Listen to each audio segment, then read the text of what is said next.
While Obama was cutting nuclear arsenal, Russia and China were prepping for war. Russia didn't follow Obama's lead and cut nuclear arsenal as part of his misguided quest to foster a global utopia devoid of nuclear weapons. Former President Barack Obama reduced America's nuclear supplies while in office, naively expecting other nations would follow suit.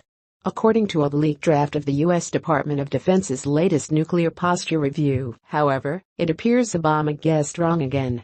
The draft review states that President Obama's policy of cutting nuclear forces and reducing reliance on strategic weapons did not lead to cutbacks by Russia, China, or North Korea, reported The Washington Times, which had an opportunity to review the draft prior to its expected February publication date. Instead, those nations have aggressively built up nuclear forces, potentially tipping the nuclear balance in ways that could upset the U.S. strategy to deter a nuclear war. Released every 4 years, the Nuclear Posture Review is a legislatively mandated review that establishes U.S. nuclear policy, strategy, capabilities and force posture for the next 5 to 10 years, according to the DoD. And the latest review makes it clear that Obama's dream of creating a world without nuclear weapons was exactly that, a childish dream. We may not be able to eliminate man's capacity to do evil, so nations and the alliances we have formed must possess the means to defend ourselves, he had said during a widely criticized speech in Hiroshima 2 years ago. But among those nations like my own, that hold nuclear stockpiles, we must have the courage to escape the logic of fear and pursue a world without them. But that certainly never happened. These aspirations have not been realized, the draft review reportedly states. America's strategic competitors have not followed our example. The world is more dangerous, not less.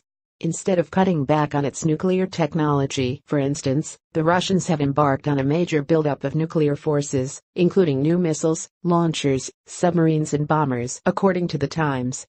Just last year, Russia unveiled a new nuclear submarine dubbed Vlad Sea Monster that can reportedly hit targets with intercontinental ballistic missiles from a stunning distance of up to 5,778 miles away.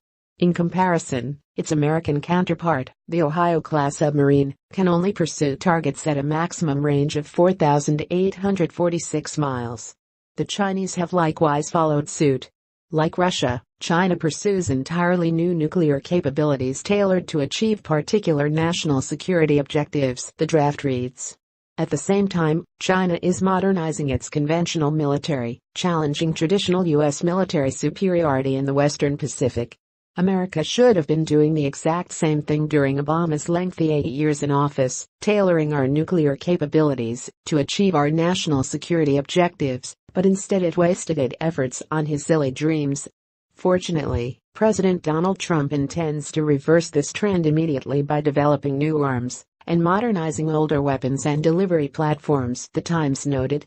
It may nevertheless take several years for the U.S. to catch back up to Russia and China, all thanks to Obama again.